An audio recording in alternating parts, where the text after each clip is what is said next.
Now let us start with the Laplace transform. So now we will discuss the Laplace transform. As you already know about the Laplace transform, as you have read the Laplace transform in the mathematics. So what is Laplace transform? It is used to reduce the differential equation to a simple equation in S space, or the system of differential equation to the system of linear equations. That is, differential equations can be converted to the linear equation. So second point is that if we have the zero initial condition, let us consider that we have a system in which we have the zero initial conditions. That is, let us suppose that input is A and output is B in S domain. Then the transfer function is represented here in the system. Then simply output can be obtained. That is, the output can be obtained for the zero initial condition by multiplying the Laplace transform of input function by the transfer function. That is, if we multiply the Laplace transform of the input function with the system transfer function, we will get simply the output. That is, we will see the relationship between output and input is Bs by As, which is given equals to transfer function, and if we multiply the transfer function with this input As, simply we are getting Bs. So for the zero initial condition we can easily get that. So this is one important point of the Laplace transform. One more point, that if we are interested only the steady state response, let us suppose that we are interested only the steady state response of the system.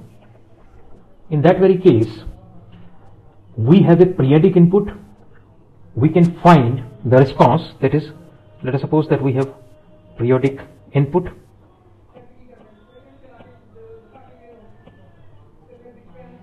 we have the periodic input, then we can find the response by simply adding the response to each of the frequency components. That is, we give the input as different frequency components and get the output in the form of different frequency components, and simply we can add it. That's a very important property of this Laplace transform. So the Laplace transform of any function Ft is represented by, that is, L of Ft equals to Fs to infinity Ft e minus St dt. This is how this Laplace transform is written, where in this case this S is given by sigma plus j omega. That is, we can say that it's a complex variable. Now the notation at the lower limit, that is, it means that if Ft is discontinuous at t equal to 0, then still we can start the integration prior to the discontinuity as long as integral converges. Thus, from that we can even find the Laplace transform of impulse function. Now, what is the importance of this property? It has one advantage, that when applying the Laplace transform to the solution of differential equation where the initial conditions are discontinuous at t equals to 0. Now advantage of this is that if we are solving the differential equation, then we have to solve the initial condition after the discontinuity, knowing the initial conditions before the discontinuity. However, in case of Laplace transform, we need only the initial condition before the discontinuity. So the function Ft in this case can be piecewise continuous function. Piecewise continuous function means that the function has finite number of breaks in it and doesn't blow up to infinity, and this piecewise continuous function can be represented by these kind of functions. Now the point is that the Laplace transform exists only if the integral converges, and also second point is that the discriminanties at the origin can be handled easily by this Laplace transform. Laplace transform is also called the integral transform. It can also be represented by 0 to infinity k st ft dt. Kst is the kernel L and is given by E minus st. So Laplace transform is also called the integral transform because it transforms the function in one space to a function in another space, that is S, from t to S by integration, by the process of integration, which involves a kernel, that is E minus st. So the kernel is actually a function of variables in two spaces, that is two spaces S and t, and defines the integral transform. Now come to inverse Laplace transform.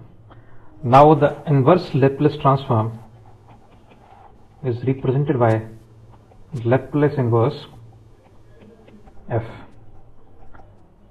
Now this inverse Laplace transform allows us to find ft for a given fs, and can be written as 1 by 2 pi j sigma minus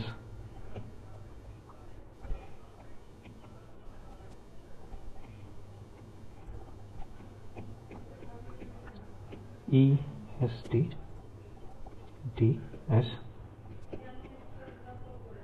F T U T, where U T in this case is the unit step function and can be written as 1 t is greater than 0 equals to 0, t is less than 0. Now multiplication of this ft and ut yields a time function that is 0 for t is less than 0. Now let us take the case of this unit step function ut.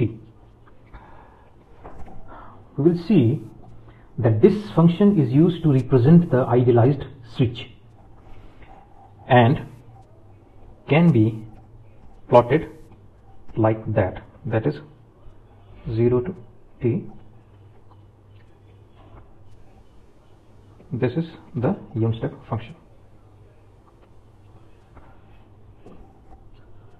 Now it switches on at time equals to 0. When time equal to 0, it switches on, and if it is multiplied by any other function,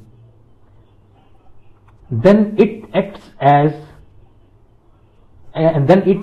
to switch that function at t equals to 0.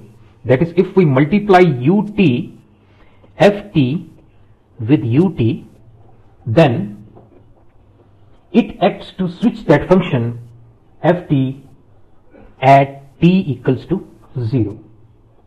That is, finally ft ut is equal to, that is ft ut is equal to 0 for t less than 0 and ft for t greater than or equals to 0.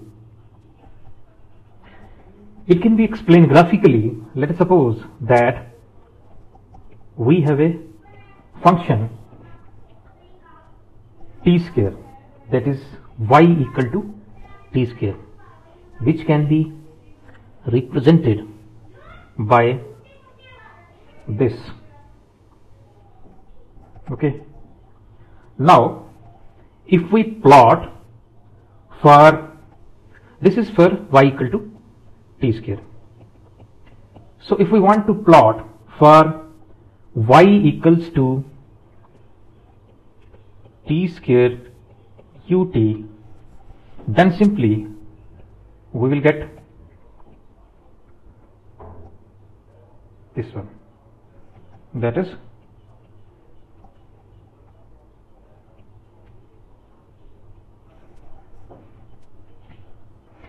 as Laplace transform only involves the integral from t equals to 0, all the functions can be thought of as multiplied by the unit step function, because we know from this equation that ft is equal to ft ut as long as t is greater than 0. Now, if we use, it is possible to derive a table which gives the relationship between ft to fs, that is from time domain to s domain, that is in finding the Laplace transform. And if we use these tables, then there is no need to use the equation of inverse Laplace transform,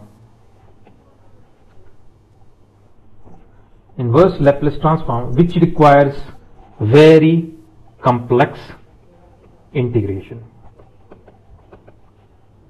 to find the value of ft.